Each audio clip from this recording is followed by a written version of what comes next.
Welcome to the first ever episode of the Dermatology Digest Literature Lessons podcast with Dr. Ted Rosen, a professor of dermatology at Baylor College of Medicine in Houston, Texas, and the editor-in-chief of the Dermatology Digest.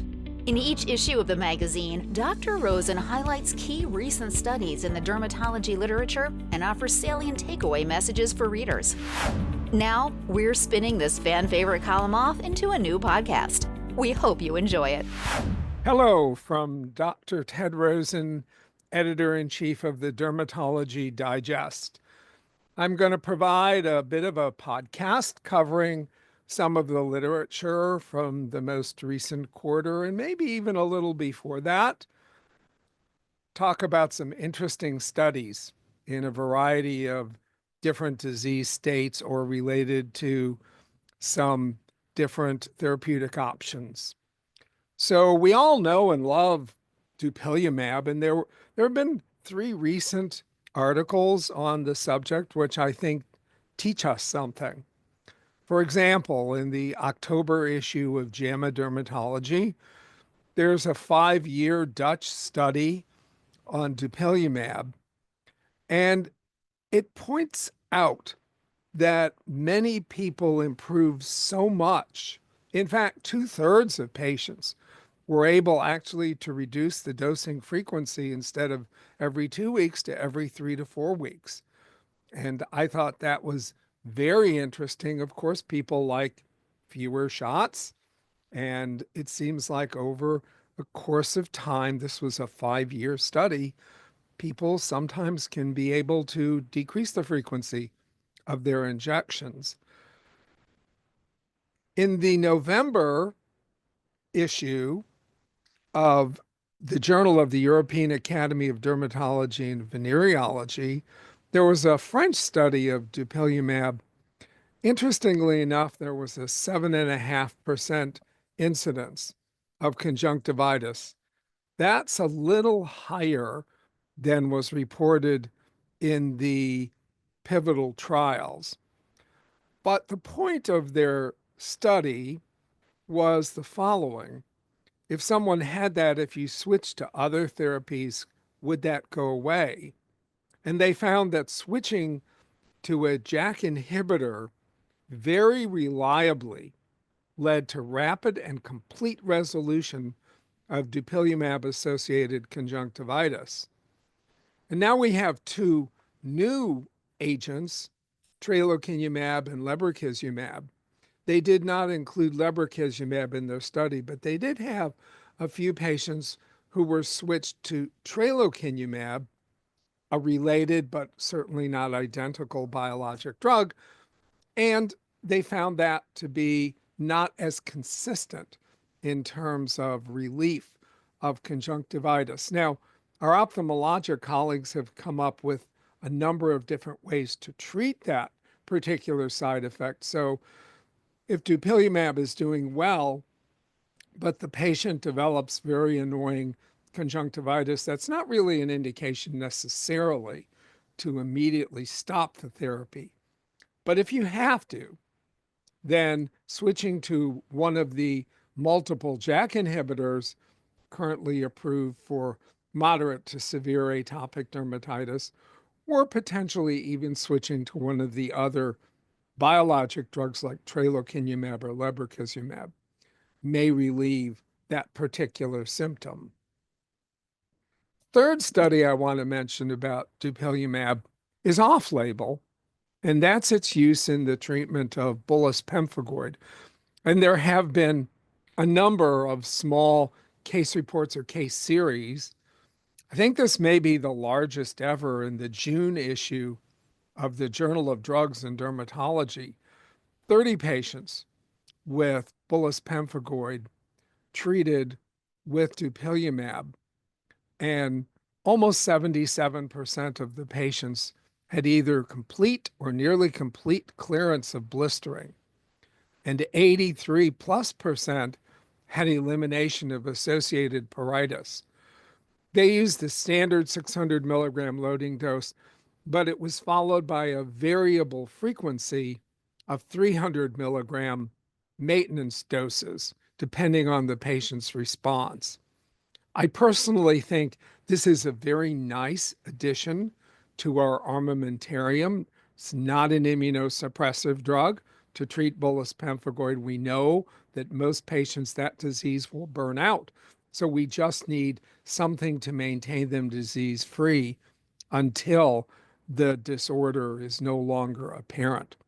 So off-label use of dupilumab for bullous pemphigoid in this recently published study, again, it was 30 patients, which doesn't seem like a lot, but it's one of the larger studies on this subject. We have some concern about what's the best thing to do for lichen sclerosis. Some of us who are older still call it lichen sclerosus et atrophicus. And yes, ultra-potent steroids seem to be most of the time quite effective, but we don't want to do that forever. And there are some patients who don't respond. So are there any options? In the October issue of the International Journal of Dermatology, there was a fairly modestly large study, N was 70, where they used hydroxychloroquine as a treatment for lichen sclerosis. Almost 85% of patients responded if they had genital lichen sclerosis. Extragenital disease, the response rate was not quite as good. It was about 50%. For both, you have to give it time because the mean time until response was about 4 months. But I think this is a nice alternate way if ultrapotent steroids are not doing what you want for both genital and extragenital lichen sclerosis. You might consider the use of hydroxychloroquine at standard dose, 200 milligrams twice a day. And we're all used to using that drug for connective tissue diseases. So we're familiar with it. We feel comfortable with it. And I think at least in the genital area, you have a very good response rate. Extragenital lichen sclerosis, about 50%, which is certainly good enough to try it, but may not be quite as reliable. An interesting study was presented online in the August Journal of the American Academy of Dermatology about childhood cancer survivors. Of course, we have much better therapy than we did even a decade ago for our youngest cancer victims. And their point was, what happens later? From all the manipulations and interventions that are done to treat childhood cancer, do we increase the risk of skin cancer? And the answer is, after a long latency, say 20, 25 years, the answer is yes, there's an increased risk of basal cell carcinoma. It's about 93% of all the skin cancers. And they really looked at the number of patients who developed at least 4 of these. So it wasn't just an incidental finding. And it definitely is increased in childhood cancer survivors. The most interesting thing about this article is if you would have asked me in advance, I would have said that the chemotherapy they received for their childhood cancer would be the #1 association. In fact, it wasn't associated at all. It was the childhood cancer survivors who received high-dose radiation therapy and those who received hematopoietic stem cell transfer treatment that were at high risk for skin cancer after multiple decades of latency. In the September 6th online version, again, of the Journal of the American Academy of Dermatology, there was a gigantic Australian study. They were looking at melanoma patients. As you know, that's very common down under. And they compared 3,000 plus head and neck melanomas to 10,000 plus cutaneous melanomas at other sites. And what they found was quite interesting, that head and neck lesions had a higher median breast lobe thickness, They demonstrated ulceration more frequently, which you know is a negative prognostic feature. And in fact, they had worse loco-regional control and a worse distant metastasis-free survival. So head and neck melanoma carries its own set of problems just because of the location, but it also carries a worse prognosis on a variety of different parameters than melanoma at other sites. Now, I found this particular next study we're going to talk about to be really interesting, and I'm honest, I was going to try this myself. This was in the March issue of the Journal of Egyptian Women's Dermatological Society. I know that's a little bit obscure, but you know, in Egypt, they've been doing phototherapy long before we were civilized in the Western Hemisphere. And they were talking about using narrowband UVB phototherapy for the treatment of vitiligo. And they found that the concurrent administration of simvastatin, 40 milligrams a day, greatly improved the benefit achieved by UVB phototherapy for vitiligo. And there are some theoretical reasons for this.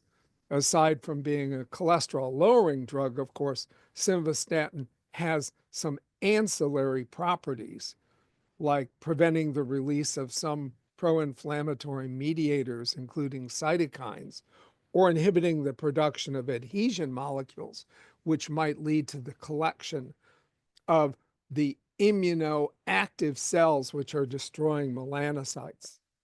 But should you be having difficulty with UVB therapy for vitiligo, consider, based on this study done in Egypt, the addition of 40 milligrams daily of simvastatin. Hidradenitis has achieved sort of a renaissance of sorts because of all the new drugs which have been or are going to be approved for use, bimekizumab being the most recent. But it's interesting, there's been a debate about lifestyle choices in hidradenitis, particularly smoking and obesity. Well, there's a massive Korean population-based study, and I mean gigantic, that showed clearly that those who never smoked or who smoked but quit and continued to be quitters had a greatly reduced risk of hidradenitis suppurativa. And conversely, those who started and just were continual smokers or those who quit but relapsed and restarted to smoke demonstrated an increased risk of hidradenitis suppurativa. In Europe, as some of you may know, hidradenitis is called smoker's boils. So I think aside from any other health concerns, like chronic obstructive pulmonary disease, if you have a patient who's got hidradenitis, I would recommend smoking cessation, and if need be, hook them up with a program which facilitates that based on this gigantic Korean study. Now, when it comes to psoriasis, we have a plethora of therapeutic options, right? A bunch of biologic drugs, a bunch of oral small molecules. We have the old drugs like methotrexate. We have phototherapy and the likes. But there was an interesting comparison between deucravacitinib, so TYK2, and apremilast, or Otezla, both of which I think all of us would prefer to give to methotrexate because of its many, many potential problems, and acitretin, which we consider to be more of an adjunct than a primary therapy. And in this year-long study, the cumulative benefits, primarily looking at PASI 75 and physician global assessment of clear or almost clear, deucravacitinib, or Sotyktu, turned out to be better than apremilast, all of these being used for moderate to severe psoriasis. And this was in the July issue of Dermatologic Therapeutics. That doesn't mean one drug is always going to be the right thing for any given patient, but it is reassuring that both drugs performed well. And it's interesting that deucravacitinib, the TYK2 JAK inhibitor, actually outperformed apremilast in standard dosages. What's new in the acne literature? Well, I think the most surprising thing I found in the last quarter or so was in the May issue of Science Reports, a gigantic cohort matched German study. And when I say gigantic, 122,000 plus retrospective study. And they looked at rosacea patients. And what they found was a really large increased risk of melanoma, the odds ratio being 6. They also found that arthritis was more common among rosacea patients, odd ratio of 4, and metabolic syndrome was more common, odds ratio of a little over 3. So rosacea patients, we know, have a large number of comorbidities. Arthritis, metabolic syndrome are important, but an increased risk of melanoma, and not necessarily on the head and neck, anywhere. So I guess the message in this very large German study is that we need to do full body exams on our rosacea patients periodically because of this increased risk of melanoma. We're all aware of the risks associated with tattoos. This used to be something that was only done by social misfits and a few athletes, but now tattoo placement is extremely common. Most of the patients I see at almost every age group have a tattoo or more. So in the July issue of Applied Environmental Microbiology, they looked at tattoo inks, not just for decorative tattoos, but also those that are used for permanent cosmetic appearance, like permanent eyeliner. And I thought this was astonishing. Of 75 random samples they obtained, 26, so that's about a third, were infected. And it didn't matter whether these tattoo ink samples were labeled for sterility. In fact, just as many labeled for sterility as not labeled for sterility were infected with 34 different bacteria, 19 of which are known human pathogens. So getting a tattoo, aside from buyer's remorse or allergic contact or photoallergic contact due to the materials in the colored inks, you can also get infected. And we, I think, have identified environmental mycobacteria, but here also just routine aerobic and anaerobic bacteria can be found in any tattoo ink. And of course, the tattoo artist has no idea if any of the materials they obtain, especially in a bottle that says sterile contents, has been contaminated with pathogenic bacteria. So I think that's a real lesson.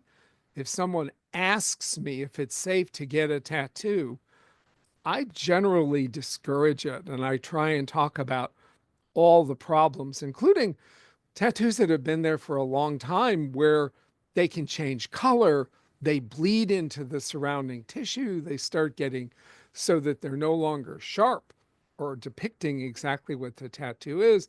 But here we have the risk of bacterial infection. And then I found this article in the November issue of JAMA Dermatology published online, so it hasn't yet appeared in print.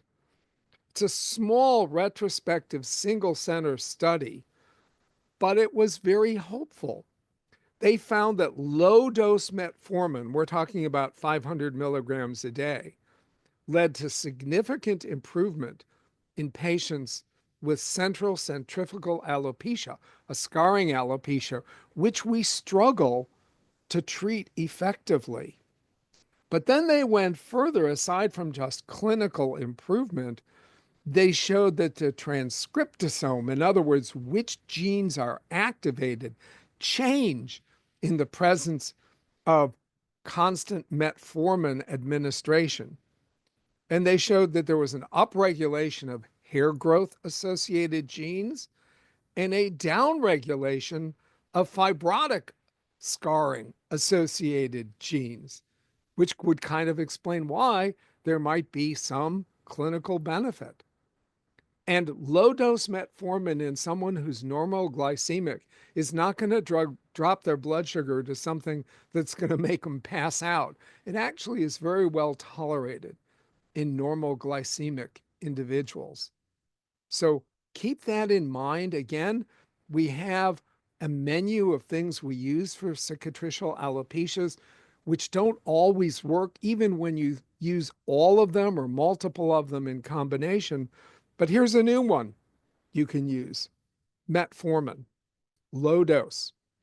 This was done for central centrifugal alopecia, but I wouldn't hesitate to try it for things like frontal fibrosing alopecia as well, based on the genetic alterations. And I'm going to close on a not practical quite yet, but I thought this was absolutely fascinating. Some of you might have heard of J&J 2113, which now has a name. It's called icotrokinra, and it's an oral medication which blocks interleukin-23, intended for the use in psoriasis. And in the February 2024 issue of New England Journal of Medicine, the phase 2B study was published, and online in the November 13th issue of the Journal of the American Academy of Dermatology, an extension, a 52-week extension of that study was published. And it turns out this oral interleukin-23 blocker performs quite well. No, it's not the PASI 100%, but after a year of use, 40% of patients who received this drug, which, by the way, had almost no side effects, 40% had an IGA, Investigator Global Assessment, of clear, which went along with a PASI 100. And if you look at somewhat less ambitious goals, like a PASI 75 or an IGA of clear or almost clear, you can get into the mid 70 percentiles. So this is coming. It's not available yet, but I think it's very hopeful to think that we may have an interleukin-23 blocker that doesn't require injection. This is an oral agent coming in the future. So I want to thank you for listening to some of this literature review from 2024. And we'll continue to supply you with podcast updates of literature reviews as we do them. And hopefully you can get something practical out of these reviews. So thank you again very much for listening.